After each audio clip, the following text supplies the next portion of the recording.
Assalamualaikum warahmatullahi wabarakatuh. Sebelum kita belajar, mari kita berdoa terlebih dahulu. Berdoa dimulai.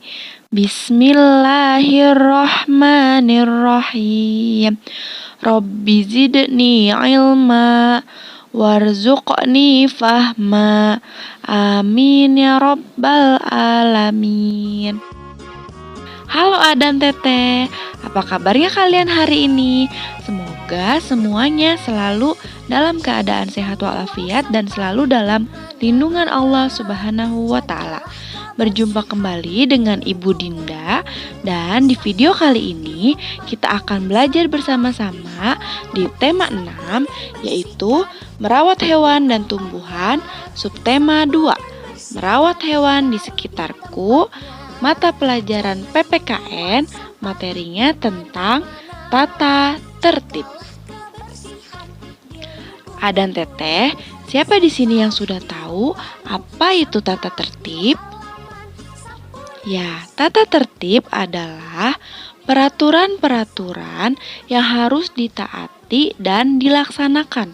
Apabila dilanggar, maka akan mendapatkan sanksi atau hukuman. Nah, kalau seperti itu, di mana saja ya kira-kira kalian menemukan tata tertib? Iya, betul. Tata tertib itu ada tata tertib di keluarga, tata tertib di sekolah, kemudian tata tertib di masyarakat, tata tertib di masjid, kemudian tata tertib di tempat wisata, dan masih banyak lagi. Nah, itu semua tata tertib itu harus dipatuhi oleh Adan Teteh. Jika kalian melanggar, maka tadi akan mendapatkan sanksi atau hukuman. Ayo Adan Teteh, sekarang kita buka bersama-sama buku tema 6-nya di halaman 55. Ya, di situ terdapat teks bacaan. Ya, mari kita sama-sama membaca teks yang terdapat di halaman 55. Lani memiliki kebiasaan-kebiasaan yang harus dilakukan ketika memelihara hewan peliharaannya. Kita memiliki kebiasaan yang harus dilakukan dalam kehidupan sehari-hari. Sebagai pelajar, kita memiliki tugas belajar. Kita berangkat ke sekolah untuk belajar di sekolah. Kita tidak boleh terlambat tiba di sekolah. Tiba di sekolah, kita memberi salam kepada guru. Sebelum mulai pelajaran, kita berdoa kepada Tuhan. Ketika mengikuti pelajaran, kita harus mematuhi tata tertib. Misalnya, memperhatikan petunjuk guru. Selain itu, kita juga harus menyelesaikan tugas dari guru. Tugas di sekolah bermacam-macam. Ada tugas berdiskusi tentang materi pelajaran, ada tugas membaca dan menulis, dan sebagainya. Nah, sekarang ayo kita tuliskan tata tertib yang harus dipatuhi ketika mengikuti pelajaran. Kelompokkan hal-hal yang boleh dilakukan ketika mengikuti pelajaran. Kemudian kelompokkan hal-hal yang tidak boleh dilakukan ketika mengikuti pelajaran. Nah, di situ Adan Teteh di halaman 56 ada 4 pertanyaan. Ayo kita coba jawab satu persatu ya. Kita diskusi. Nomor 1.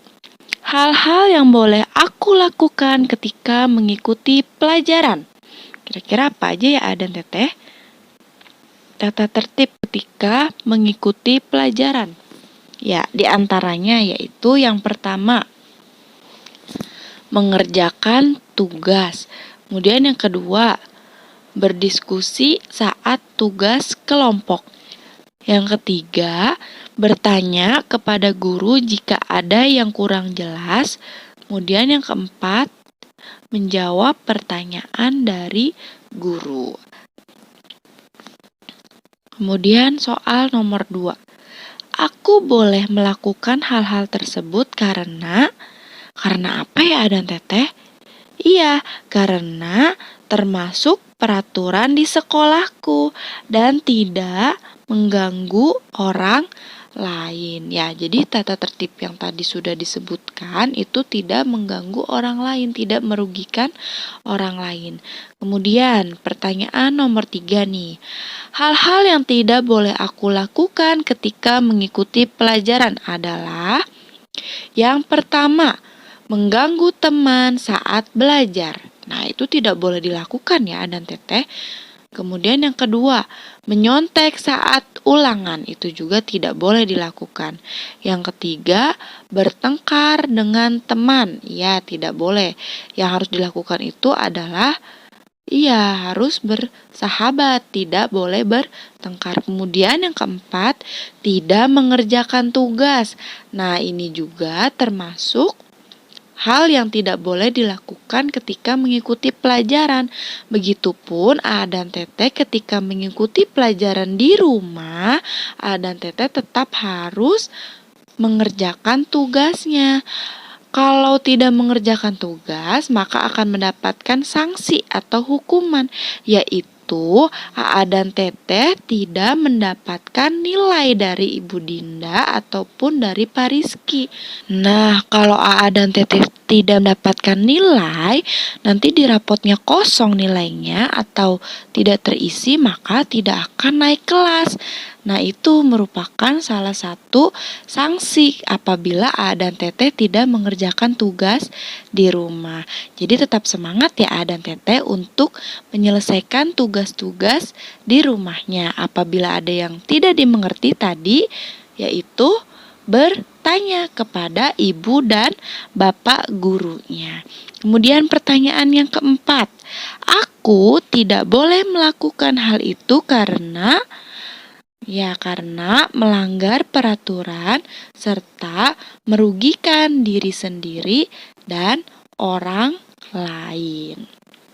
Ya, nanti untuk jawabannya A dan Teteh salin ya di buku temanya di halaman 56 dan 57.